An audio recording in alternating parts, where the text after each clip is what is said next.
بەهای دۆلار ئەمڕۆ بەرامبەر بە دیناری عێراقی جارێکی کە بەرز بووە. بەهای دینار لە بەرامبەر دۆلاردا دابەزیەوە هەر لەبارەی ئەم بابەتەوە کە کاریگەری تەواوی لەسەر بازاڕەکان و لەسەر گیرفانی هەر یەکێکمانە بێت. ئێمە لە سلێمانیەوە میوانداری دکتۆر کامەران یعقوبمان کردووە کە شارەزای دارایی و ئابووریە بە شێوەیەکی ڕاستەوخۆ لە ستۆدیۆکانمان لە سلێمانیەوە لەگەڵمە بێت. دکتۆر کامەرانم کاتت باش. دکتۆر هۆکار چییە کە سەرڕای هەوڵەکانی بانکی ناوەندی عێراق بەهای دینار بەرز نابێتەوە؟ هەرچی هەوڵە گرتوێتیە بەر پارەی زیاترە خاتە بازارەوە، بڕیاری جیاواز دەرەکات بۆ گەشتیاران یاخود بۆ کەسانی کە گەشت دەکەن بتوانن پارەی زیاتر دەستیان کرد، دۆلاری زیاتر بکڕن و کۆمپانیەکان بە هەمان شێوە. بەڵام هێشتا بەهای دینار نەگەیشتۆتە و ئاستی کە لە بودجەدا جێبەجێ کراوە. ئەگەری هەیە یعنی بگاتە و ئاستە بۆچی سەرڕای ئەو هەموو هەوڵەش هێشتا بەهای دینار هەردا بەزێت؟ بەڵێ طبعا پێشەشی ئەبێ شتێک باسکەین کە بەهای دینار ناگەڕێت ناچێتە سەر 132 لەبەرەوەی کە لە بانکی مرکزی کە ئەیفرۆشە بە بانکە بازرگانەکان بەڕاستی لەو لە 132 ئەیفرۆشەکەواتە کە کاتێک دەستەکە ئەچێتە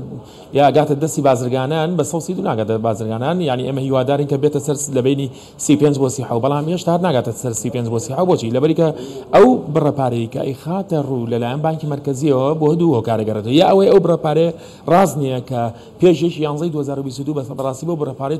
توانی بووی ئەوەی کە پێڵەن ئۆفیشەڵ ئەکسچێنج ڕیت و مارکت ئەکسچێنج ڕیت واتە ئەو سعری سەرفەی کە لە بانکی مرکزیە ئەو سعری سەرفەی کە لە ناوبازارە نزیک ملێکە واتە 1000 دینار یا 2000 دیناری فەرق بوو، بەڵام ئێستا بەڕاستی 1000 دیناری فەرقا. هۆکارەکەی چی؟ هۆکارەکەی ئەوەیە یا ئەو بانکی مرکزی ئەو بڕەپارەی کە خاتە ناوبازارەوە بەپێی ئەوە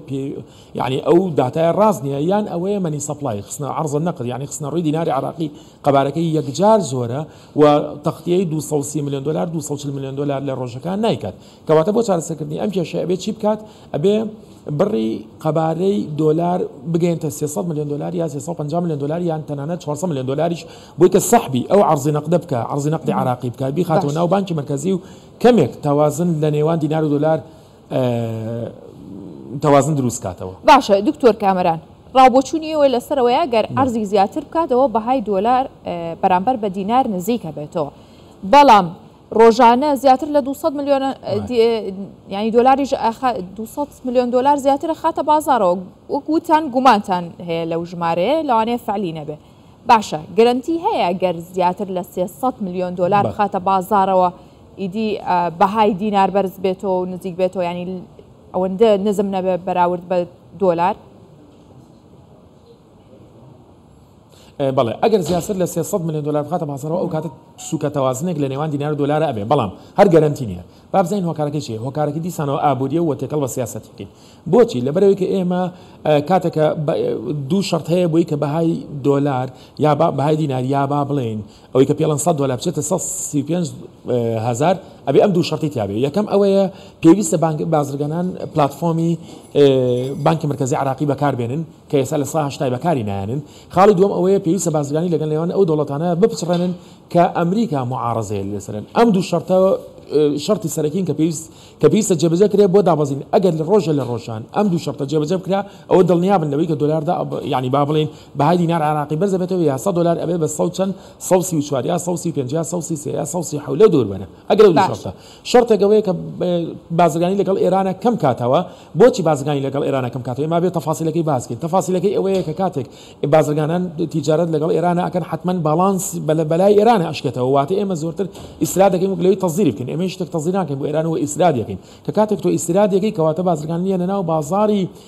بازارەوە بازاری ڕەشەوەی کە پێڵەن مارکت ئەکسچێنج ڕیت مەسەلەن بازاری مەوازی یەن خواست لە 100 دلار دروست دەکەن و بۆیە دۆلار ناتوانێت دابەزێتە ئەو ئاستەی کە مثلا بانکی مرکزی ئەوێت و یا تعامل لەگەڵ سووریایەکەی تیجارەت دەکەیت بازرگانان ناتوان بانکی داوا لە بانکی مرکزی بکەن دۆلار بکڕن لە ڕێگەی ئەو پلاتفۆمەوە بۆ هێنانی شتومەک لە ئێران و سووریا لەبەرێک ئەو دوو وڵاتە بانن لەلایەن حکومەتی ئەمریکاوە و یا لەلایەن وەزارەتی خەزانەی ئەمریکاوە کەواتە هەتا تۆ تیجارەتی لەگەڵ ئێرانە هەبێ خواست لەسەر دۆلار لەناو بازاری مەوازیە ئەو بازاری هاوتەری بکە پێ ئەڵێن نەگە ئەو سعری کە لە بانکی مرکزی فرۆشە زیاد کە زیاد بوو بەڕاستی ئەو ناتەوازنیە ڕوئیات لەناو بازارە. باسی ئەو تیجارەتاکی کە لەگەڵ ئێرانە نەکرێت بەڵێ بەڵام ئێستا پەیوەندیکی بازرگانی باشەیە لەگەڵ ئێرانە یعنی پێت وایە کە بێ ئەو دەرچانە داخرێت نێڵێت دۆلار بەریانی مامەڵەکەمە بەسم وێ بە دینار هەر نیکا بە دۆلار نیکایان کاڵا بە کاڵا بێ ئاساییە کامیانەوای کردووە ئەم شڵەژاویە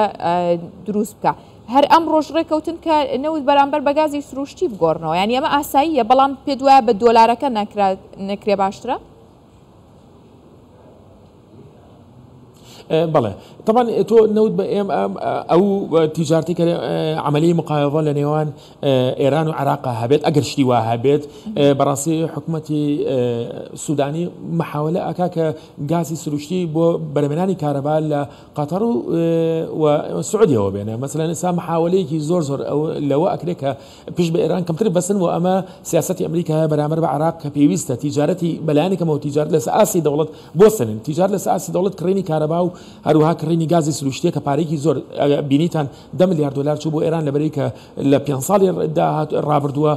عێراق 10 میلیارد دلار ئێران قەرزدار بوو و بلۆک کرابوو لە بانکانی عێراق هینی ئێران بوو کە نەیەتوانین تەحویلی کە دوجار ئەمریکا ڕێگەی پێ ئەو 10 میلیارد دلاری بۆ تەحویل کات تەواوەتی سفری کەرەوە هیچ شتێکی لێ مەکڕەوە بۆیە ئێستا بە ناچاری عێراق ناچارە نەوتی بۆ بنێرە بەڵام من قەنەعەتم هەیە کە ناردنی نەوتیش بۆ ئێران دیسانەوە هەر کێشەیەکی گەورە دروستکات و بە هیچ شێوەیەک ئەوەش سەر ناگرێت بۆ لەبەرەی کە ئێران خۆی نەوتی زۆرە و ناتوانێت نەوت بنێرتە دەرەوە تۆ ئەو نەوتەیەتی ئێران چی لێ بکا بەڕاستی ئەمە یەک خاڵی دووەم ئەوەی کە زۆر گرنگە ئەوەیە ئێستا ئەمریکا تەنها لە ئەساسی ئەوە زەخت ناکات کە تیجارتی نێوان عێراق و ئێران بوەستێت تەنها لە ئەساسی حکومەت لە ئەساسی تاکەکانی کۆمەڵگاش لە ئەساسی ئەو بازرگانانەی کە لە کەرتی تایبەتە ئیشەکەن مثلا کەرتی تایبەتیش ناتوانێت مثلا ئەو شتومەکانی کە هەیە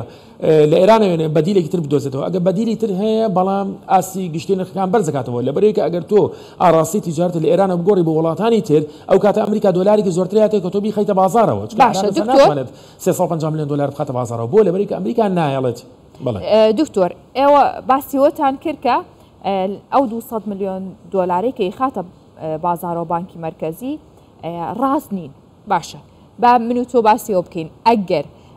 ئەو 200 میلیۆن دلارە کە کاتە بازارەوە هەرکە بە ناڕاستەکەش بێگەر گریمانەیەک دانین بڵێ من 300 خستۆتە بازارەوە ئەمە کاریگەریە بێ لەسەر دابەزینی بەهای دۆلار یان ئەبێ بە فعلی پارەکە لە بازاڕا بێت ینی پێ وایە سیناریۆکە ئەگەر هەبێت بەس ژمارەکە بەرز بکرێتەوە کاریگەری دروستەکە